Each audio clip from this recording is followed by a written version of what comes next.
Hello friends, welcome to my channel. ఈరోజు మనం ఈ వీడియోలో డిఎస్సికి సంబంధించి ఈవినింగ్ సెషన్ పేపర్లో ఎలాంటి క్వశ్చన్స్ వచ్చాయి, ఎలా సింపుల్గా ఉందా లేకపోతే టఫ్గా ఉందని చెప్పేసి కంప్లీట్గా అయితే మాట్లాడుకుందామండి.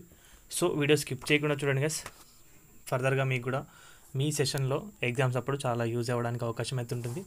సో ఈవినింగ్ సెషన్కి సంబంధించిన పేపర్ అనేది సింపుల్గానే వచ్చింది.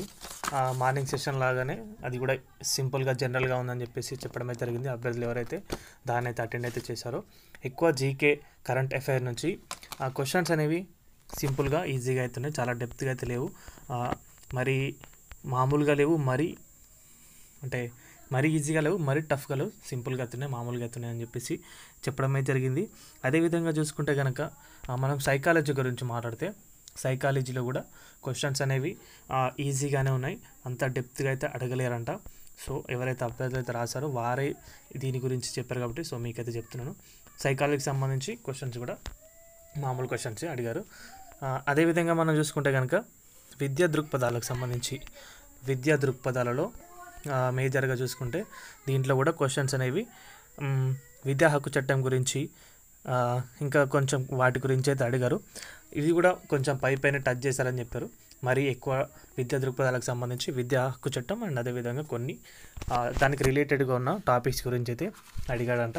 మరి అంత డెప్త్గా వెళ్ళలేదు, పైనే టచ్ చేశారని చెప్పేసి చెప్పడం అయితే జరిగింది.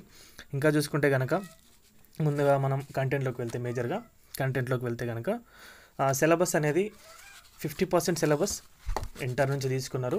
అంటే హై స్కూల్ అంటే హైయర్ ఎడ్యుకేషన్ సంబంధించి అండ్ 50% అనేది 10th లోపు సిలబస్ అయితే తీసుకోవడం అయితే జరిగింది. సో ఎక్కువగా దానిపైన అయితే ఫోకస్ అయితే చేయండి అభ్యర్థులు.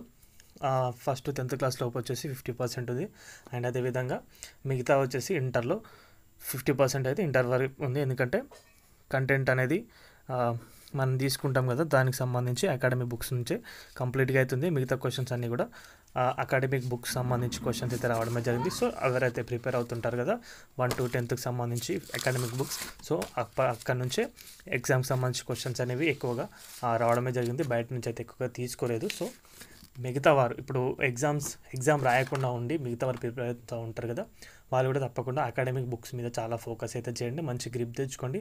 సో ఫర్దర్గా మీరు అనేది మంచిగా రాయడానికి అవకాశం అయితే ఉంటుంది, మంచిగా అటెండ్ చేయొచ్చు ఎగ్జామ్ అనేది.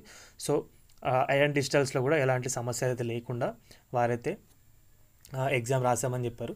సో అది కూడా ఒక అందుకు మంచిదే, ఎందుకంటే నార్మలైజేషన్ ఉంది కాబట్టి టైం కూడా ఎక్కువగా నష్టపోకుండా ఉంటారు కాబట్టి. సో ప్రతి ఒక్కరు కూడా క్వశ్చన్స్ అనేవి ప్రాపర్గా చదివి అటెండ్ అయితే చేయండి గైస్. ఓకేనా, ఇది దీనికి సంబంధించిన అప్డేట్ అయితే. వీడియో నచ్చితే వీడియోకి అయితే ఒక లైక్ చేయండి గైస్. మన ఛానల్కి ఎవరైనా కొత్తగా వచ్చండి సబ్స్క్రైబ్ చేసుకోండి. థ్యాంక్స్ ఫర్ వాచింగ్ అందరికీ, బాయ్.